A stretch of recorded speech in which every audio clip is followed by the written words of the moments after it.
Hello and welcome to Refuse. Sorry, I'm a little late tonight, but as I mentioned, I will be announcing the winner of this guy tonight, the second thing figure. So yeah, I'll be doing that in a little bit. But I want to touch base on this. Oh, look at this, got a little bit of buzz. You can tell my furnace was just going, so um, wanted to touch on this. I did make a video for the first issue of the Return of Wolverine, and I never posted it. I just didn't really like the way the video came out, and I liked the issue. I really liked the first issue. Um, and sometimes it's hard when I really like it, when I really like something and I really like the issue. It's I find it hard to do a video on it, because I just end up gushing and going on and on, and I don't think that's really entertaining. When you slam something, it's far more entertaining. Let's be honest. And so I the video I did for the first issue, I never posted it because it just didn't come out very well. I felt so. Um, so anyway, this came out this week, and I loved the death of Wolverine. Um, and I felt the character really needed to be put on the shelf for a while. And it ended up giving us, like Old Man Logan, whom I really like. I like again, we're doing the whole alternate reality future thing. But it's an older Logan, a wiser Logan, more calmed down, not as overpowered as this Logan had become. Um, when you look back at Wolverine, he worked best as the loner on the team. Um, and it got to a point where what could you do with him? He had already gotten all his memories back after the House of M. Um, the loner was now a teacher at Xavier Institute, whatever they call the school. He was one of the most respected X-Men characters. He was an Avenger and an X-Men. Where could you go from there? And so, yeah, I felt it was nice to put him on a shelf for a while, bring in Old Man Logan. And so now we're back to the return of Wolverine, which makes me worry about what they're going to do with Old Man Logan. And but anyway, I'm not too crazy about this whole heated up the claws thing. Uh, I want to see where they're going with this. So anyway, without further ado, let's go ahead and just pop into the issue. And the first issue was Hell. This one is Limbo. So, um, where are we going next? Purgatory. At least I think the first one was, yeah, first one was Hell. We'll go to Purgatory, then Heaven. Anyway, at the end, in the previous issue, Wolverine wakes up alive. He doesn't really know who he is. Um, he finds out that this group, Soteris, that's led by a woman named Persephone, has been engaging in cloning experiments. And they've brought a bunch of scientists, even some celebrities. And lately, they've been picking up people, again, having them evacuate. And then they pretty much, totaled the town and started killing everyone. Um, this woman Anna, who I think she said she actually worked like mess hall. She actually wasn't a scientist, but they took her 15-year-old son. So she's enlisted Logan's aid to try and rescue her son because she, really respects Wolverine. He's a hero. He doesn't quite remember who he is, but I'm already. I'm not buying her story. I'm just not buying her story. They killed everyone else but left her alive. Um, and anyway, as this is going on, Logan is drifting into like an altered state where he's seeing there's a big room that Persephone has given him where he can let out whomever he wants. And they all seem to be different personas of himself as well as people he knows. So, yeah. Did I cover? I think I covered all the bases. Um, because this stuff will come up in the issue, and might as well get it explained now. So, as they're chasing, the bad guys have a lead on them, but they have a faster boat. The thing is, are they going to catch up with the other boat that they're chasing before they make landfall? So, the biggest problem with this issue And I didn't really notice it on this page. It looked kind of cool. But once you get over here, is the art shift. Just look at this. This is kind of bad. Now, when I say kind of bad, I always say I don't like to comment a lot on the art because I would much rather have art that has storytelling to it, that actually flows, that you can follow, even if all the captions are removed, and you can still follow the gist of the story. It could be a simpler style like this, and I'm okay with it, as opposed to if you just had Jim Lee pinups every page and you have no idea what's going on. In that case, the art on this is serviceable. It's perfectly serviceable, and I probably didn't want to show that page. uh, but, I even had to pull out the first issue of The Return of Wolverine because I want to compare this. This was amazing. This book looked so good. And I'm just going to flip through some random pages in it. I mean, look at this. I mean, this book, the art on it was really, really good. And then you go from this, go from that to this. I mean, the juxtaposition of the patch reflection to the current Logan, it's jarring. And they're going to collect this in a trade paperback at some point. And when you get to the second chapter here, it's going to be like a punch in the face. I don't know if it was a availability thing, if it was a scheduling thing. They should have been able to keep the same art team. This is a really important book. This isn't just like West Coast Avengers #2. So yeah, I'm really, really disappointed. But it's kind of I'm disappointed that they switched artists, but this art is fine on its own if it was a different book. So maybe I'm being a little too hard because it is such a shift. Had they started out with this art, it would have been one thing. The art is serviceable. I don't want to really tear up. Who is that? Shavely? I don't know who Southly. I don't know who that is. But anyway, back on. I had to get that out because the entire time I'm reading this book, I'm like, So, Wolverine is trying to reassure her about the kid, about her son, when the boat ahead of them sends out 2 agents into the water. And the 2 agents, as you can see, are Omega Red and someone else. And she's explaining what happened. Not long ago, they all left. Only the support staff was left behind. Then the kill team came. And then you, Wolverine. And, kill teams. You know anything about these guys? I fired almost a full clip into one of them, and he got right back up. No, only that they are well named. And that's when we see the claws pop out and the coil pop. And Wolverine says, if I didn't know better, I'd say we just hit something. And then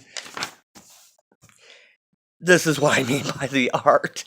Oh God, look at this. It's Clawboy back here. I can't tell if he's jumping up. Is he falling back? Or is he just dancing a little jig on the back of the boat? That's what I mean. The art is kind of disappointing. I kind of go back and forth on it. It still tells a story, but some of it, you see things like that. So, anyway, I need to skip a page, but there is a cool bit coming up. So we have Omega Red and this person with the claws. And Wolverine tells Anna to stay back. He pops his claws, and Omega Red takes a harpoon through the head. Even Wolverine's surprised by this. Thanks. Don't mention it. She just totally shoots him right through the head.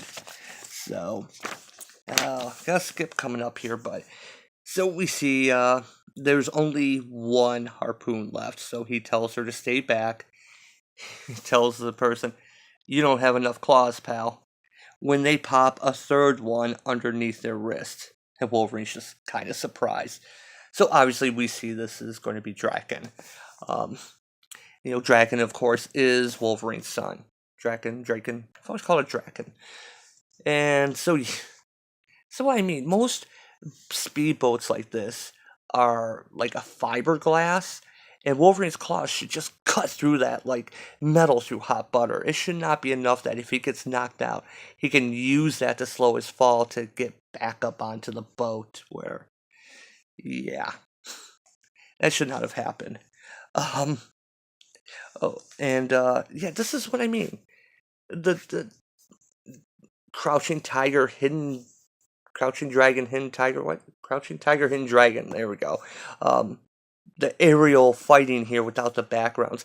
Normally, I don't mind if backgrounds are left out. You just do blank space, but it's not helping in this issue.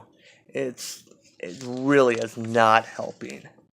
So I'm actually going to skip at this point because the guy's shirt gets torn, and Wolverine, Wolverine sees the tattoo on the arm and is remembering, basically seeing an image of Draken in his memory cell in his head, and says, "Do I know you?" And then he hears out, and these blue shaded things are what's going on in his head, and he sees like a berserker version of himself in his head going out, out, out, out, as he's smashing his own skull against the bars. And during all this is when Wolverine's claws start heating up, and Wolverine gets stabbed by Draken, and he kicks Draken off. Then he gets an idea, and this is what I wondered before, if just his claws were heating up, or if it was his whole skeleton. But apparently it's just his claws, because he retracts them, and you can see them still glowing inside of his arm. Must be burning him on the inside, man. That must stink, that burning flesh coming from inside your arm. Okay, I take it back. This is cool. This is really cool. Wolverine cuts the fuel line, splashes it on Draken, and uses his claws. Makes it basically a flamethrower, and just sets him alight. And then just hooks his claws into him and flips him off the boat. And thankfully that's fiberglass. There's not much burning going on. So I need to skip a little bit more. I'm going to skip a little bit more here. Wolverine almost, there's that fuzz again. Look at this. Wolverine almost cuts Anna's face off. But he tells the image of his berserker self that, no, I'm not letting you out. And Wolverine explains that it just felt like during that battle, the claws were controlling him, and they were sapping every bit of energy he has. So, almost like his chi is powering the heat in the claws. So, okay, maybe that makes a little bit more sense, kinda. Anyway, so, we cut back to the boat, and they're not going to catch up. But since the boat is going in a straight line to whatever base it is, he doesn't think they're going to go off course, and he still has their scent, which is pretty good on a boat across far open waters like that. And then so here we get the Anna saying, "My God, you're so alive, for all you do, for all the suffering you save others from, the heroism. Does anyone ever thank you?" Oh boy. Then she kisses him and says, "I don't remember, Anna, but I know that's not why I do it. Besides, we don't have time. I think we're here." Yeah, this is why I'm not buying this. This is... I think she's a mole. I think she's set up by the Soteria team and by Persephone to get Wolverine's trust. And so anyway, we have a little bit of an epilogue where we're at the Xavier Institute, and Kitty walks up to Jean, who has Cerebro on, and she says, "I don't believe it. Kitty, I just found Logan." And yeah, come up the next issue, again, these burning hot claws, as the X-Men have caught up with Wolverine. So it looks like we got various teams, or at least all the people that know Wolverine, none of the um, Trinary or Gentle. So yeah, um, still not sold on the claws. And I'll be really ticked if the previous art team is only doing covers at this point. I'll be really, really upset by that. So anyway, this book, storyline's interesting. I want to see where they're going with this, bringing Wolverine back with the hot claws. But man, that art is such a letdown. Oh, especially after going from the previous issue. I mean, look at that cover. That cover's good, and let's flip this around, and I mean, even just the static scenes. You know, or where she staples Wolverine up, and here's that Persephone guy, Persephone woman, and going inside Wolverine's head. It's so good. Sorry, I'm raving about this issue, and this issue I'm like, I don't know. This is, if if you want Wolverine back, you're going to read this. I don't even need to recommend it to you. It's going to sell. It's Wolverine. It's his return. It's not that great though. The art really, really drags it down. So anyway, let's talk about this guy. Have one more to give away here. So let me pull out my super gay assistant Terry hat. As you know, yeah, my Superman hat.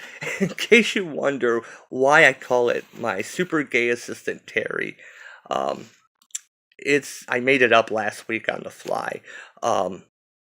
If you saw my earlier videos where I talked about She-Hulk, she ended up, Jen Walters had an assistant named Terry, who, I'm sorry, not Terry, named Bradley, who introduced himself and said that, you've never had a super gay assistant before. So it kind of became a running joke that he was always super gay assistant Bradley. And of course, Terry was the assistant to Kyle Rayner in the Green Lantern series. So I just kind of put them together. So, and this is a pink Supergirl hat. So just off the top of my head, that's why this hat has now been dubbed Super Gay Assistant Terry. I just kind of put the two assistants together and super. And am I over-explaining the joke? I feel like I'm over-explaining the joke. But this is actually to build the suspense, because I don't have anything I drum on and anything hard. I can do that, but it might make the neighbors wonder. So anyway, let's go ahead. I'm going to pull the winner from the entries from the past week. So let's see, I'm just going to reach in here. And let me shake this up a little bit more. And let's go ahead and kind of want to reach in where you can see I can't see what I'm grabbing. So let's do this. Man, look at all that fuzz pulling around here. My furnace just kicked on again. So, all right, I have a winner. And let's see, I did this again where I did the post-it note, and it's sticking. It's kind of hard to do one-handed, so let me see if I can get my finger in here. In my zeal to get everything sealed, I kind of rhymed that, didn't I? Oh, what the devil. I can't get my finger. There we go. Plume wrestling with a post-it note on a Saturday night. When did my life become this? And I tore it. Alright, let's just set this down. Let's just do it this way. See, I ended up tearing the post-it note because it stuck a little too well. So, yeah. That glue worked really well. Alright, there we go. Sorry, I had to set the camera down. I had to tear it up because it really stuck. The person who won is Lego Boy. He is the one that suggested that Walgreens should do Riot, the symbiote. In fact, he mentioned that there should have been more symbiotes, but Riot definitely. You know what? I agree.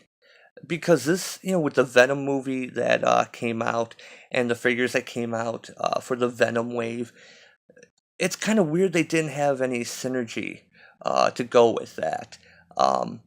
they had, well, I don't want to give away end credit things, but they did have symbiotes. They did have Scream in that line. But instead of putting in like Typhoid Mary, they should have made Riot. And I know you can say MCU didn't want to. It doesn't. They knew it was coming. They should have done that instead.